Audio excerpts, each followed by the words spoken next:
நண்பர்களே, இதுதான் மருதாணி செடி. இந்த மருதாணி செடி பார்த்திங்கன்னா, ஒரு குச்சி எடுத்துகிட்டு வந்து நீங்கள் வச்சாலே போதும், மருதாணி செடி ஈஸியாக வந்துடும். மருதாணி செடி பற்றி கவலைப்பட தேவையில்லை. ஆனால் இந்த மருதாணி செடியில் வர அந்த விதை மாதிரி வரும், ஒரு மாதிரி காய் மாரி நிறையா வரும். அந்த காயை எடுத்து நீங்கள் தலைவாணி மாரி செஞ்சு வச்சு படுத்தாலே உங்களுக்கு மன அழுத்தம் குறையும்னு சொல்லுவாங்க. இந்த மருதாணி வந்து உங்களுக்கு எப்போல்லாம் டைம் கிடைக்குதோ கொஞ்சம் கொஞ்சமாக பிச்சு மிக்சியில் அரைச்சி கூட கைக்கு வச்சுக்கோங்க. உடம்பு ரொம்ப கூலிங்காக இருக்கும். ஸோ இந்த மருதாணி செடியை வளருங்க, பயன்பெறுங்க.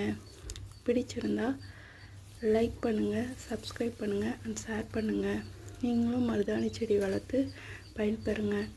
மற்றபடி நாங்கள் இந்த தவையை வந்து ஆட்டு மாட்டுக்கெல்லாம் வெட்டி போடுவோம். அப்பப்போ எங்கேயாச்சும் போனால் வந்தால் இந்த மருதாணி செடி அரைச்சி வச்சுக்குவோம். நன்றி ஃப்ரெண்ட்ஸ்.